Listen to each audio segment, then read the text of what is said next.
TDP అధినేత చంద్రబాబు ఎన్నికల వ్యూహాల్లో speed పెంచారు. ఇప్పటికే వచ్చే నెల నుంచి బహిరంగ సభలకు ప్లాన్ చేస్తుండగా ఇవాల్టి నుంచి తన సొంత నియోజకవర్గం కుప్పంలో 3 రోజులు పర్యటించబోతున్నారు.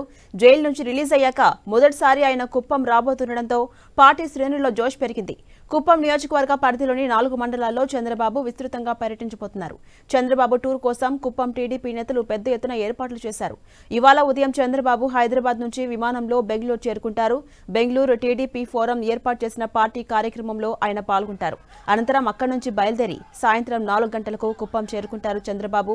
కుప్పం నియోజకవర్గ పరిధిలోని గుడిపల్లి మండల కేంద్రానికి చేరుకుని భారీ బహిరంగ సభలో ప్రసంగిస్తారు. అక్కడే పార్టీ క్యాడర్తో సమావేశమవుతారు చంద్రబాబు. రేపు నియోజకవర్గ పరిధిలోని శాంతిపురం, రామకుప్పం మండలాల్లో చంద్రబాబు టూర్ కొనసాగుతుంది. ఈ 2 మండల కేంద్రాల్లోనూ పబ్లిక్ మీటింగ్ ఏర్పాటు చేయబోతున్నారు. అదే రోజు సాయంత్రం కుప్పం జనసేన నేతలతో చంద్రబాబు ప్రత్యేకంగా సమావేశమవుతారు. ఇక 30వ తేదీన కుప్పంలో గంగమ్మ ఆలయాన్ని సందర్శిస్తారు. మధ్యాహ్నం కుప్పంలో అన్నా క్యాంటీన్ను ఆయన ప్రారంభించబోతున్నారు. అదే రోజు కుప్పం దర్గాలో ప్రత్యేక ప్రార్థనలు జరిపి ముస్లిం మైనార్టీలతో సమావేశమవుతారు చంద్రబాబు. మధ్యాహ్నం తర్వాత కుప్పం బస్టాండ్ వద్ద భారీ బహిరంగ సభ నిర్వహించి సాయంత్రం బెంగళూరు మీదుగా హైదరాబాద్కు చేరుకుంటారు.